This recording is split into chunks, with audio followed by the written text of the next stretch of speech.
Muy buenos días, familia. Tú que estás allí sentado de pie o realizando alguna actividad durante esta mañana, quiero darte un buen día y además de esto, invitarte a que juntos estudiemos la palabra de Dios el día de hoy. Ahí donde estás, vamos a tener una palabra de oración. Espero que este tema pueda promover tu salud espiritual y que realmente de ahora en adelante tu vida pueda ser más productiva espiritualmente. Ahí donde están, vamos a tener una palabra de oración. Señor Dios, sé muy bien que es tu palabra, oh Dios. Sé muy bien que tú la has dejado de una manera impresionante, escrita en nuestro lenguaje para que nosotros al leerla podamos recibir poder, salud, bienestar espiritual. Por eso te pido que unjas a este servidor. Sé muy bien que soy indigno, Señor. Sé que soy un simple pecador que desea transmitir tu palabra. Pero sé muy bien que eres tú quien capacita al ser humano para poder transmitirla de manera impresionante como tú deseas que sea transmitida. Así que quédate en este momento con nosotros y habilita, Señor, abre el corazón y la mente de cada una de las personas que escuchan este tema para que puedan, Señor, nutrir su vida espiritual. Gracias, oh Dios, en primer lugar. Gracias porque tú eres Dios de dioses y Señor de señores. En el nombre de Cristo Jesús. Amén y amén. Para comenzar quisiera que me acompañaras con tu Biblia. Libro de Apocalipsis, capítulo 3, versículo 20, nos hace una invitación con la cual terminaré el tema del día de hoy. Pero quisiera iniciar con este versículo para demostrar que Dios no le gusta realmente reprender. Él lo que hace es buscar, llamar a aquella persona que está perdida o que se encuentra en una condición lejana a su persona. Dice Apocalipsis capítulo 3, versículo 20, «He aquí yo estoy a la puerta y llamo. Si alguno oye mi voz y abre la puerta, entraré y cenaré con él y él conmigo». Ese es un mensaje que Jesús mismo da a la iglesia. Da a una iglesia en particular. Pero, ¿qué condiciones se presenta a esta iglesia? ¿O en qué condiciones se encuentra esta iglesia para que Dios, o Jesús en este caso, le presente esta invitación? Y para eso quisiera hacerte ciertas preguntas. ¿Alguna vez te has preguntado cómo Dios me considera a mí como persona? ¿Te has preguntado si realmente estás en una condición completamente favorable ante los ojos de Dios? ¿O si realmente estás contento con tu vida espiritual? ¿Has buscado en la palabra de Dios? ¿Has preguntado al Señor cómo es que Él te ve a ti? Esta es la pregunta que quisiera responder el día de hoy. ¿Cómo ve Dios a la iglesia hoy en día? Hoy escuchamos palabras halagadoras en que el pueblo que contiene los oráculos de Dios somos nosotros, el pueblo que dará la amonestación final a este mundo somos nosotros como pueblo adventista. Pero, ¿qué es lo que Dios dice de esta iglesia? Para eso tenemos que investigar en la palabra de Dios y precisamente hoy me voy a basar en el libro de Apocalipsis. Apocalipsis, capítulo 1, nos menciona que es la revelación de Jesucristo. Muchas de las otras denominaciones dicen muy bien predican que el libro de Apocalipsis es un libro cerrado. Cuando con solamente la primera frase del libro de Apocalipsis vemos que es una revelación, no es algo oculto o un misterio. De lo contrario, aquí diría el misterio de Jesucristo o aquello que es oculto de Jesucristo. Cuando vemos que Dios se ha placido en revelárnoslos. Ahora, este mensaje Dios lo envió a un pueblo en particular. Cuando nosotros vemos el versículo 11, describe la persona de Jesucristo y dice: yo soy el alfa y el omega, el principio, el primero y el último, perdón. Escribe en un libro lo que ves y envíalo a las 7 iglesias que están a Éfeso, a Esmirna, a Pérgamo, a Tiatira, a Sardis, a Filadelfia y a la Odisea. Ahora pregunto, ¿este mensaje fue escrito solamente a esas 7 iglesias? ¿Fue escrito solamente para 7 iglesias literales? Muchos han argumentado esto, claro está, pero no podemos decir esto con verdad. ¿Por qué? Voy a mostrar 3 razones por las que no pueden ser iglesias literales. El número 7 en las Escrituras representa plenitud y perfección. Cuando nosotros vemos en la creación del mundo en Génesis 1 y Génesis 2, vemos este número 7 bien establecido. Dios en 7 días crea el mundo. Y además de eso hay muchas referencias acerca del número 7 en donde lo vemos describiendo plenitud y perfección.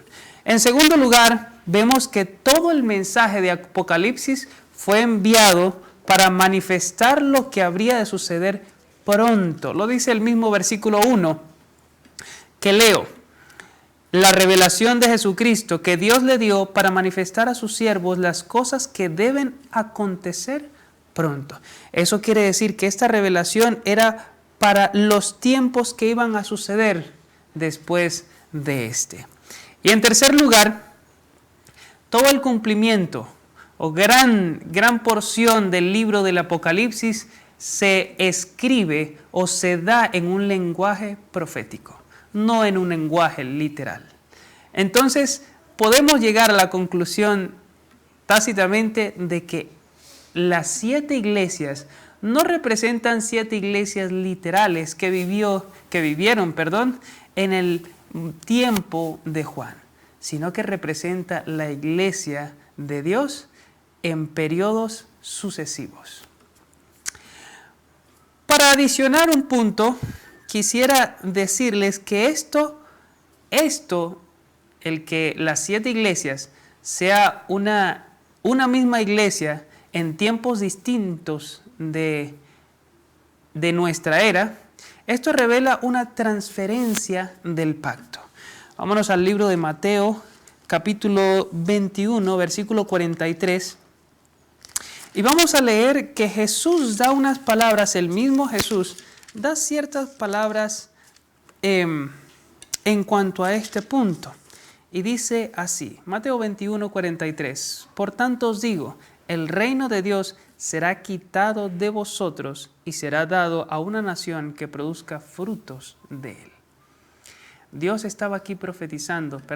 Jesús estaba profetizando que el evangelio, los oráculos de Dios, los oráculos divinos iban a ser transferidos del pueblo judío al pueblo gentil.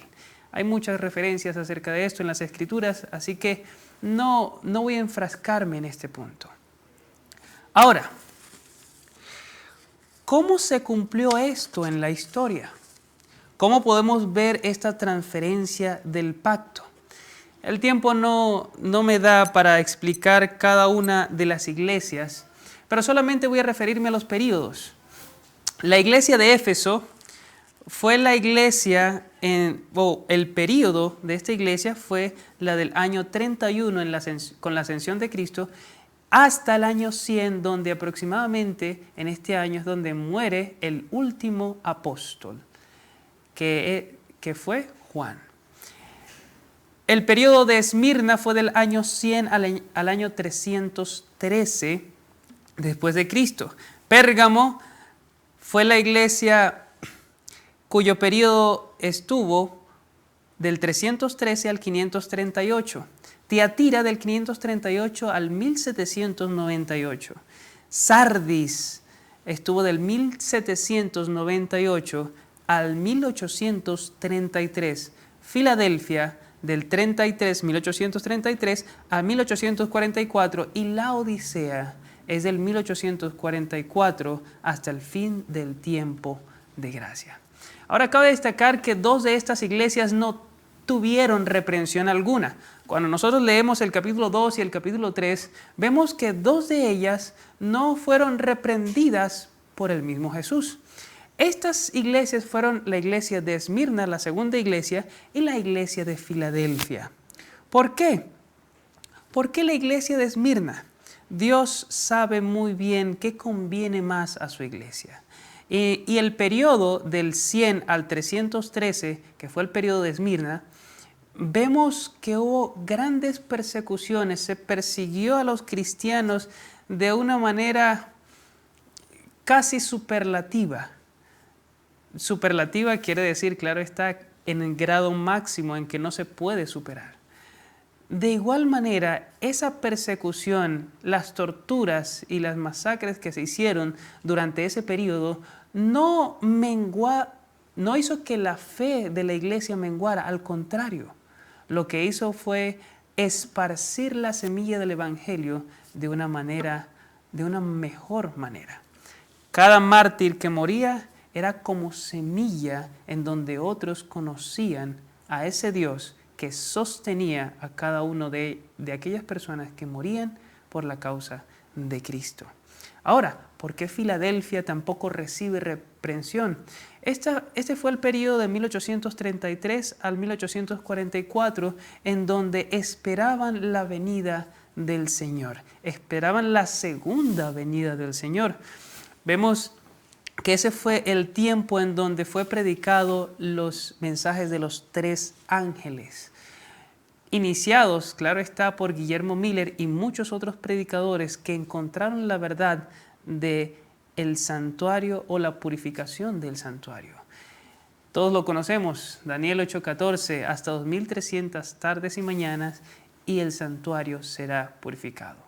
Lastimosamente la creencia de que la tierra era ese lugar de purificación, ese santuario que iba a ser purificado, los llevó a creer, a pensar de que Jesús vendría por segunda vez. Pero esto lo saco a colación solamente para denotar algo en particular. Hay una de estas 7 iglesias que no tiene ni un solo halago. ¿Cuál es? Sé muy bien que ya tienes la respuesta en tu mente si conoces o si tienes un poco de conocimiento acerca de estas iglesias. Es la iglesia de la Odisea. La iglesia de la Odisea es la iglesia que nos caracteriza o que da las características de nuestro pueblo hoy en día. La Odisea significa el juicio del pueblo o el pueblo juzgado. Lo encontramos en Apocalipsis capítulo 3 desde el versículo 14 hasta el 22. Y vamos a analizarlo, ya que si Dios nos dio este mensaje es porque tú y yo debemos ser conscientes que esta es la condición a la cual Dios se refiere que somos o que tenemos hoy en día. Escribe al ángel de la iglesia de los laodicenses. Y miren cómo se describe Jesús. Estas cosas dice el Amén, el testigo fiel y verdadero, el principio de la creación de Dios. Jesús se está nombrando como el Amén, el así sea, el fiel y verdadero, el principio de la creación. Ahora, muchas religiones hoy en día dicen que la palabra principio o a Jesús se le denota como el principio de la creación o el primogénito de los muertos. Solamente para tocar este pequeño punto y no dejarlo en el aire, esto se requiere o esto significa que Jesús tiene la preeminencia según Colosenses 1 del 15 al 18. Un análisis contextual de estos versículos nos dicen que Jesús como primogénito no quiere decir primer nacido, sino que quiere decir que Él tiene la preeminencia, como lo dice Colosenses 1:18. Ahora, ¿cuál es el mensaje a esta iglesia? Nos dice, yo conozco tus obras. Ahora imagínense a Jesús diciéndonos esto a nosotros. Yo conozco tus obras, que ni eres frío ni caliente. Quisiera que fueses frío o caliente. Sinceramente, esto es una reprensión a mi condición. Me veo reflejado en este versículo y precisamente esa fue la razón por la que quise exponer este tema.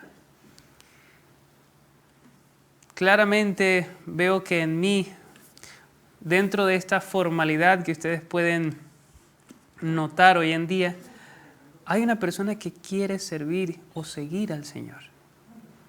Pero lastimosamente hay como una ley.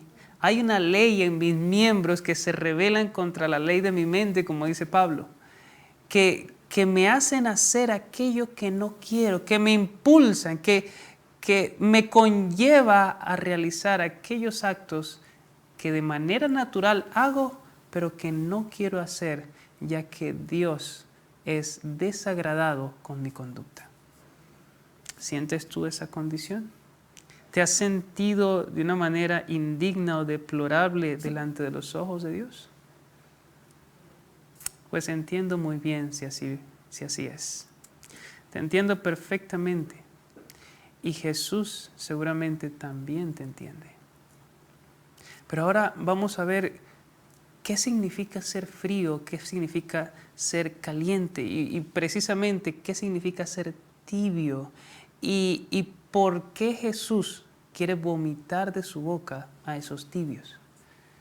La palabra frío y caliente podemos fácilmente deducirla por sentido común. El término caliente voy a citar a un libro llamado Las Profecías de Daniel y Apocalipsis de Urias Smith, en donde él se refiere al término caliente como aquellos afectos elevados a la mayor tensión. Cuando sentimos un amor verdadero hacia Dios y nuestras obras están en concordancia con nuestro pensamiento o nuestra profesión de fe. Caliente es aquella persona que siente un verdadero amor hacia Dios y sus obras lo confirman. Eso es ser caliente. Otra manera de comprobar esto es con Mateo capítulo 24, versículo 12. Si ustedes me acompañan con sus Biblias, podemos ver que en este capítulo Jesús está describiendo dos sucesos, o mejor dicho, está profetizando y mezclando dos eventos. En el versículo 1 dice, cuando Jesús salió del templo y se iba, vinieron los discípulos para mostrarle los edificios del templo, a lo cual Jesús responde y dice, ¿no veis todo esto? De cierto os digo que no quedará piedra sobre piedra que no sea derribada. Entonces Jesús, sentándose, los discípulos le preguntaron, ¿cuándo serán estas cosas? Primera pregunta, ¿y qué señal habrá de tu venida y del fin del mundo? Estas dos preguntas Jesús las responde de una manera mixturada. Hace una mezcla de esta profecía. Pero lo que quiero resaltar es el versículo 12, en donde dice, por haberse multiplicado la maldad, el amor de muchos se enfriará. El amor de muchos se enfriará. Eso quiere decir que tener amor es estar caliente, es sentir un verdadero fervor y un celo hacia Dios, mientras que la falta de amor es estar totalmente frío. Urias Smith dice en su comentario que la palabra frío no puede denotar una condición de pecado como aquellas personas que están totalmente apartadas de Dios. Una persona que está entregada completamente al pecado. ¿Por qué? Porque Jesús aquí prefiere que tú y yo estemos o fríos o calientes, a estar tibios. Yo estoy seguro que Dios no va a querer que tú estés frío. Si frío, podemos definirlo como una condición completamente apartada de Dios y en pecado. Dios no desea que tú ni yo estemos en esta condición. Al contrario, desea que tú y yo seamos totalmente calientes. Pero ahora, ¿qué significa ser frío? Entonces, si la palabra caliente denota un celo, un fervor, tener los afectos aferrados a Dios y a su obra y realizar los actos a lo cual que concuerdan con esta profesión de fe, entonces podemos decir que aquella persona que es fría, que no puede ser del mundo, esa persona es esa persona que está en la iglesia, es esa persona que asiste a las ceremonias, pero que no manifiesta ese celo, ese fervor, que no tiene ese amor hacia Dios, pero que siente esa necesidad, que siente esa falta, siente esa carencia. Y eso no es sino una condición que Mateo capítulo 5 dice muy bien: bienaventurados los pobres en espíritu. Esa persona que siente su pobreza espiritual está en una condición favorable para Dios, porque Dios puede calentarlo. Dios puede sembrar en él esa semilla y hacer que produzca fruto. Y puede llegar a estar en la condición de calor de aquella persona que ama verdaderamente a Dios. Pero entonces, ¿qué es tener una condición tibia? Una condición tibia es aquella persona que manifiesta tener amor a Dios, manifiesta tener celo por Dios, pero que realmente está completamente vacía de esta esencia. Es aquella persona que puede decir, cantar, puede ceremonialmente ser fiel a la iglesia, pero que realmente carece de esa esencia que 1 Corintios capítulo 13, comparándolo con la fe y la esperanza, es el mayor de todos. Esta es la condición en la cual Dios dice, Jesús dice aquí: mas porque eres tibio y no frío ni caliente, te vomitaré de mi boca. ¿Podemos reconocer nosotros hoy en día nuestra condición? Vemos aquí claramente que Jesús no está halagando a una iglesia. Vemos aquí claramente que Jesús no está diciendo somos el pueblo de Dios, somos el pueblo elegido, somos los que tenemos los oráculos y la verdad y todo el mundo aplaude. No. Aquí Jesús está dando un mensaje de reprensión y está siendo duro con esta iglesia. Porque su intención es mostrar la verdadera condición en la que nos encontramos. No es halagar nuestro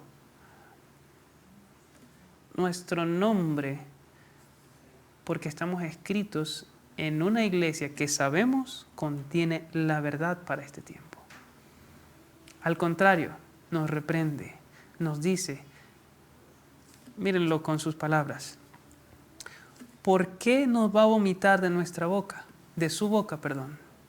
Porque tú dices, yo soy rico y estoy enriquecido y no tengo necesidad de nada. ¿Acaso esta es la condición de lo que vemos en las iglesias hoy en día? Decimos ser ricos y no tener necesidad de ninguna otra cosa. O aquí la palabra de Dios está errada o equivocada. O este mensaje no es para nosotros. ¿Puedes ver la realidad hoy en día? ¿Puedes ver tu condición laodicense? Si así es, te invito también a que podamos participar de los remedios que Dios aquí nos plantea. Dice, además de que el laodicense dice, soy rico y soy enriquecido y no tengo necesidad de nada, le dice muy bien, y no conoces que tú eres un desventurado, miserable, pobre, ciego y desnudo. Ahora, ¿qué significan estos términos? ¿Qué significa el ser un desventurado, miserable, pobre, ciego y desnudo. Claramente vamos a buscar en las Escrituras a qué se refieren estos términos. Segunda de Timoteo 3, capítulo 5, nos dice que aquella persona desventurada es aquella que tiene apariencia de piedad, pero niega la eficacia de ella.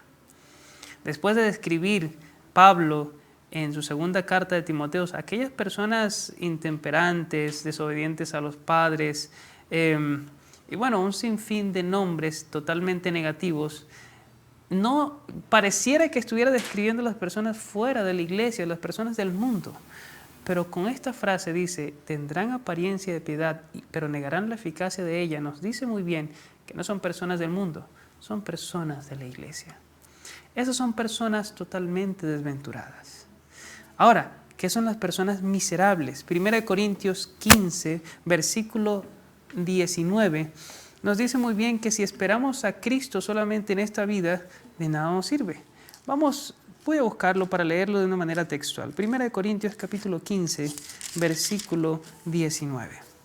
Dice, si solo en esta vida esperamos en Cristo, somos los más miserables de todos los hombres. Y vamos a aplicarlo a nuestro texto diciendo muy bien que aquella persona que es miserable es aquella persona que busca las cosas de este mundo en lugar de buscar las cosas de arriba. Buscamos la comodidad terrenal, estamos detrás del dinero, aquello que nos produce comodidad. Ahora, ¿qué es ser ciego? Segunda de Pedro capítulo 1, versículo 19, nos da una connotación de aquel que ve, pero vamos a tomarlo en sentido contrario para saber qué es ser ciego. Segunda de Pedro capítulo 1, versículo 9, de lo cual voy a leer a continuación. Dice así,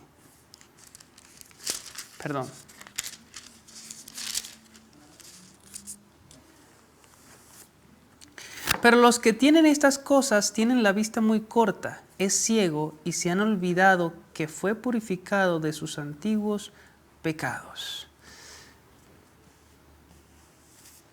Aquí está describiendo a aquella persona que no ve que ha sido purificado. Aquella persona que es ciega es aquella persona que no ve realmente el conflicto en que vive de manera correcta. No percibe lo que Dios quiere de él y tampoco es claramente obediente a su palabra. Ahora, ¿qué es estar desnudo? En el libro de Génesis, cuando nos vamos a este contexto, la palabra desnudo se connota o tiene un contexto en donde Eva cae en pecado. Esa es la primera vez que ella se ve completamente despojada de vestiduras. Y también Adán por haber caído. Eso quiere decir que aquella persona que comete pecado voluntariamente es aquella persona que está desnuda delante de los ojos de Dios. Y vamos a ver por qué. Ahora, ¿es esta nuestra condición? ¿Qué debemos rogar a Dios? ¿Qué debemos pedirle a Dios entonces? Ahora, Dios, mediante Jesús, nos dice, yo te aconsejo. Aquí es donde viene nuestro remedio. Aquí es donde viene nuestra cura. Yo te aconsejo que de mí compres oro refinado en fuego para que seas rico, vestiduras blancas para que te vistas y no se descubra la vergüenza de tu desnudez, y unge tus ojos con colirio para que veas. Y me encanta esta frase, yo reprendo y castigo a todos los que amo. Sé pues celoso y arrepiéntete. Y voy a avanzar un poco más rápido debido al tiempo. ¿Qué significa el oro refinado en fuego? Si nos vamos al libro de Primera de Pedro, capítulo 1, versículo 7, vemos que el oro está relacionado con algo que tú y yo debemos tener. 1:7 dice, para que la prueba de vuestra fe, mucho más preciosa que el oro que perece, aunque sea probado con fuego, sea hallada en alabanza, gloria y honra en la manifestación de Jesucristo. El oro que aquí se está refiriendo es la fe que es probada en fuego. ¿Cuántos de nosotros hemos probado nuestra propia fe? ¿Cómo podemos rogarle nosotros a Dios que pruebe nuestra fe? Que realmente haga que nuestra fe pase por una prueba de fuego para que sea refinada, que sea purificada. Ahora vamos a ver otro versículo. El libro de Santiago, capítulo 1, versículo 3, también nos dice la misma verdad. Dice, sabiendo que la prueba de vuestra fe produce paciencia. Ahora estamos tocando un punto al que nadie le gusta. ¿A quién le gusta ser probado? Y no con cualquier cosa. Realmente Dios aquí menciona que la fe debe ser probada como el oro es probado o pasado por el fuego para ser purificado. Y eso evoca en mi mente ciertas historias. La primera es en Daniel 3, en donde 3 hebreos deciden ser fieles a Dios. Y por ser fieles a Dios fueron echados en un horno de fuego calentado 7 veces más. Claro, el número 7 aquí está denotando que no pudo haber sido calentado más. Así es que será probada nuestra fe. Roguémosle a Dios realmente que podamos ser probados y ser hallados fieles antes de que venga la gran prueba de nuestra fe, porque solamente así sabremos quiénes somos en realidad. Y Dios puede hacer esta obra si nuestro corazón es sincero. Ahora, continuemos. ¿Qué significa tener vestiduras blancas? ¿Qué significa tener vestiduras blancas? Apocalipsis, el mismo libro de Apocalipsis, capítulo 19, versículo 8, nos da la referencia al lino fino. Lino fino, el lino era la vestidura blanca. 19, versículo 8 dice, y a ella, a la mujer, se le ha concedido que se vista de lino fino, limpio y resplandeciente, porque el lino fino, las vestiduras blancas, es la justicia de los santos. Ahora Dios nos está ofreciendo que por favor nos vistamos de ropas finas, ropas blancas, resplandecientes. Eso para cubrir nuestra desnudez, para cubrir nuestra condición pecaminosa. Maravillosa palabra. Isaías 61, versículo 10, nos dice también esta gran verdad. Isaías capítulo 61, versículo 10 nos dice,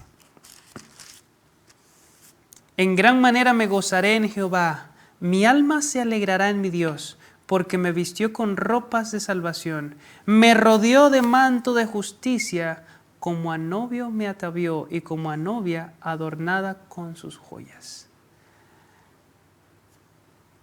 Me rodeó de manto de justicia, me vistió con ropas de salvación.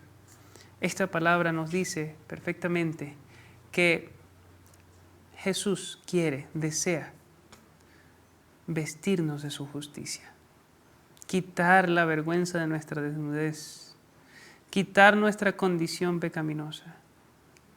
Dios desea esto, por eso nos reprende, nos dice, eres un desnudo delante de mis ojos.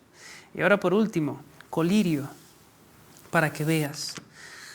El hecho de ver solamente lo puede hacer una persona y es el Espíritu Santo. El libro de Juan, capítulo 16, versículo 8 al 11, nos dice esta obra del Espíritu Santo. Nos habla acerca de esta obra. Dice el versículo 8, cuando Él venga, redarguirá el mundo de pecado, de justicia y de juicio.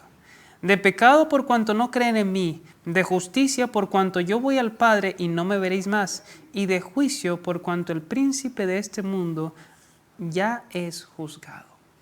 Solamente aquel que ve su verdadera condición, solamente aquel que ve realmente la obra que Dios debe hacer, que Dios quiere hacer en este mundo, es aquel que se coloca en las manos de Dios, se humilla delante de Él, para que Dios pueda hacerlo sus manos, hacerlo un vaso de honra, trabajar con Él y trabajar en Él. Pero solamente Dios puede trabajar con nosotros si le permitimos que trabaje en nosotros. No sé si tú has visto ya tu verdadera condición. No sé si ya con lo que hemos visto hasta ahora has sentido el deseo de que Dios te pueda proveer, de que Dios te provea, te dé de este oro, de estas vestiduras blancas y de este colirio.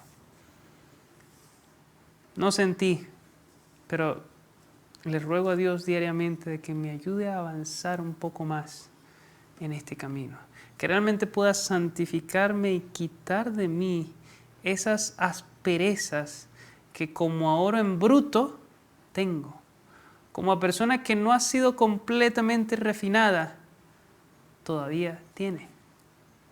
Y por eso la invitación hoy en día es que puedas rogarle al Señor: Señor, dame de ese oro, dame pruebas.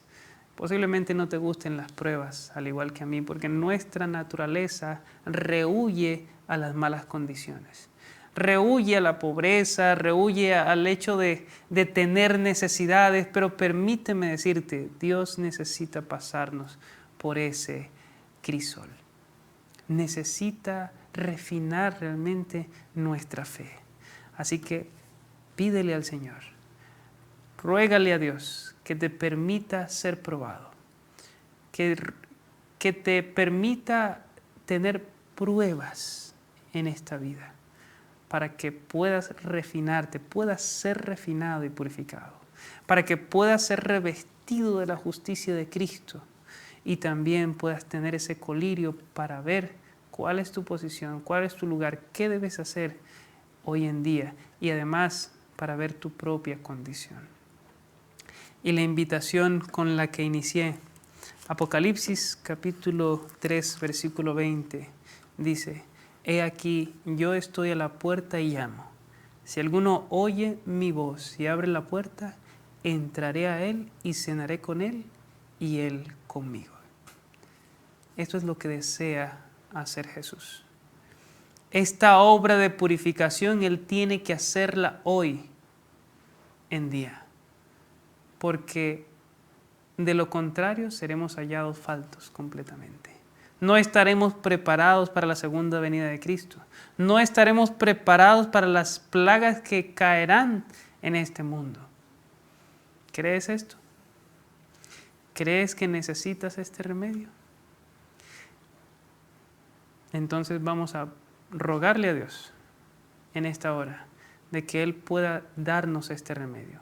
Un remedio que no tenemos que pagar por Él, según Isaías 55:1. Venid a mí y comprad, sin dinero y sin precio, vino y leche. Esa es la invitación que Dios nos hace. ¿Quieres estos dones?